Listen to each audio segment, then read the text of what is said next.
계속해서 시장 점검해 보도록 하겠습니다. 오늘은 박석현 우리은행 투자상품전략부 부부장 스튜디오에 모셨습니다. 어서 오세요. 네, 안녕하십니까. 간밤에 파월 의장 예. 추가 금리 인상을 할 수 있다는 시사를 남겼습니다. 네. 이번 발언 어떻게 바라보십니까? 결론적으로 예상보다 상당히 매파적이었다라고 예. 평가가 되고 있고요.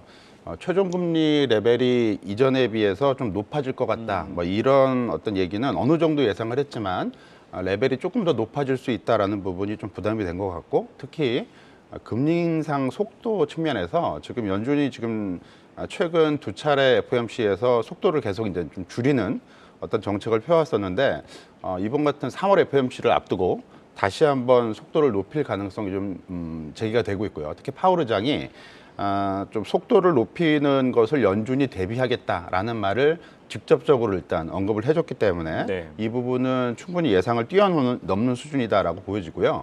물론 그 전체 데이터가 긴축을 좀 빠르게 보장하는 어떤 그 경우에 한해서 좀 속도를 높일 수 있다라는 단서를 달긴 했지만, 연준 내부적으로 좀 태도가 좀 달라지고 있는 부분은 분명히 지금 표출을 했다라고 볼 수 있을 것 같고, 이에 따라서 연방기금 그 금리 선물 거래에서 반영이 되고 있는 3월달 FOMC 빅스텝 가능성이 상당히 많이 높아졌습니다.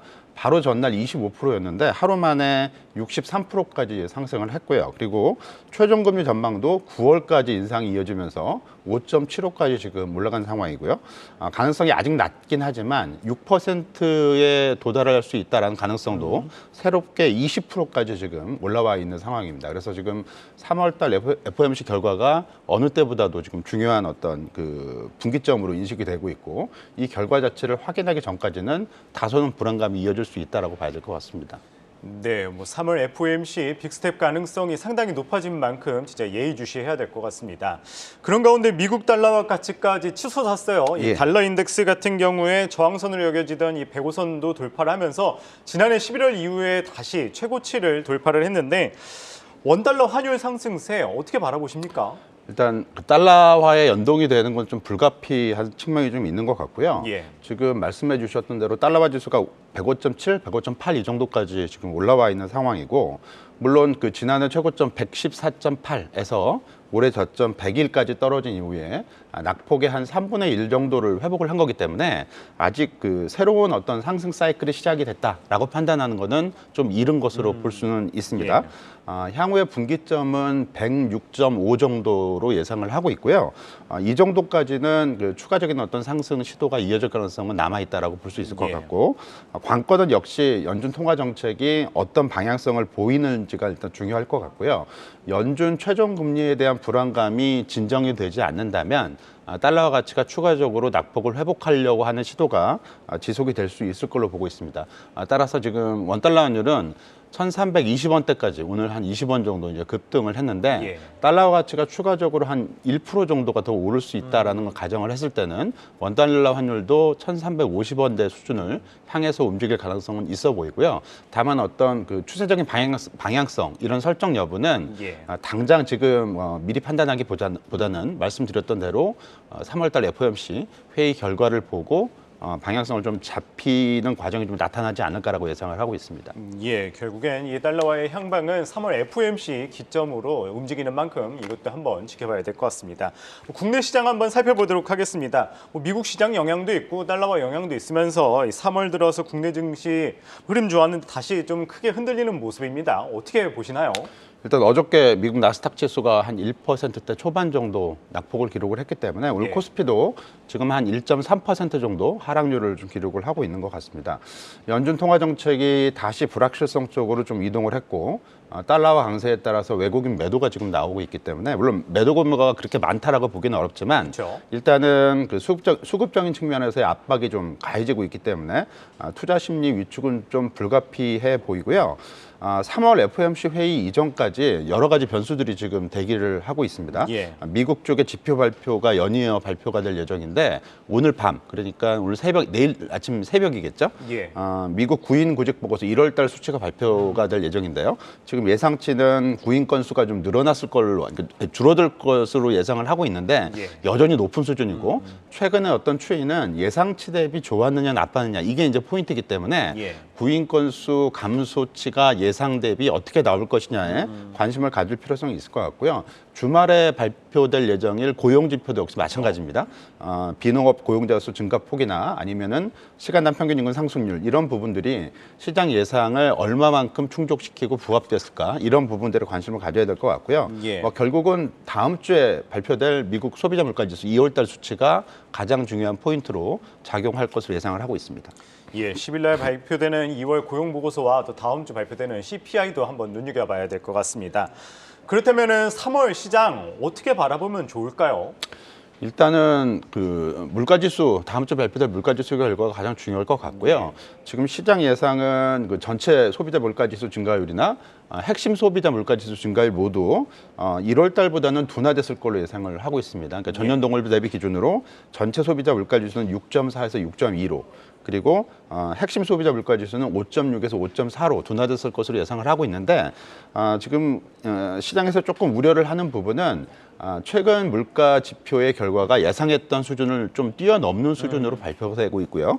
실제로 그 물가 지표 예상치를 내놓고 있는 클리블랜드 연방준비은행의 어떤 예상치를 보게 되면 전체 소비자 물가지수의 어떤 둔화는 시장 예상치하고 똑같이 예상을 하고 있지만 예. 둔화폭은 시장 예상보다는 크지는 않을 걸로 예상을 하고 있고요.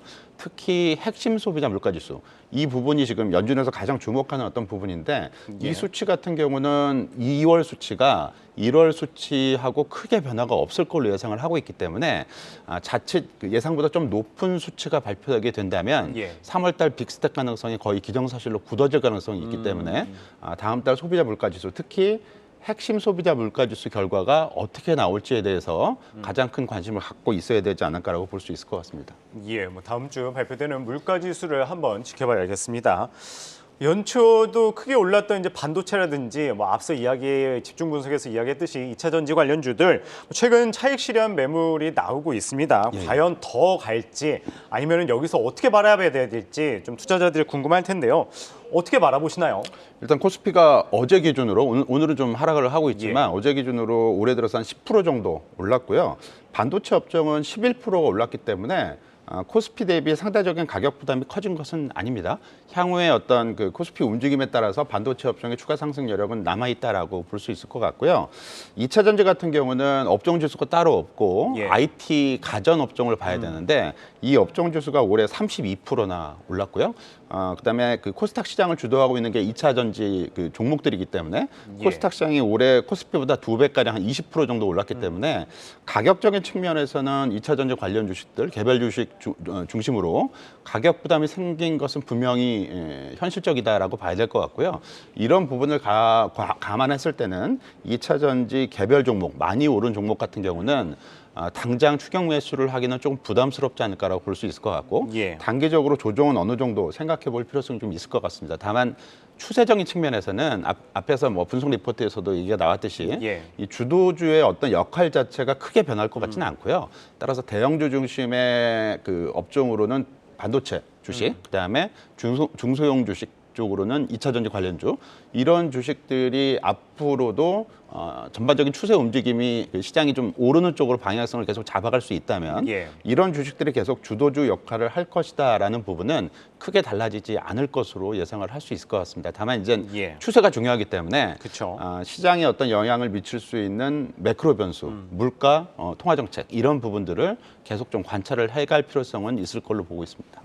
뭐 주도주 역할은 변하지 않는 만큼 반도체나 2차 전지 관련주들 좀 조정 시에 뭐 한 번씩 좀 담는 것도 괜찮은 전략일 것 같습니다.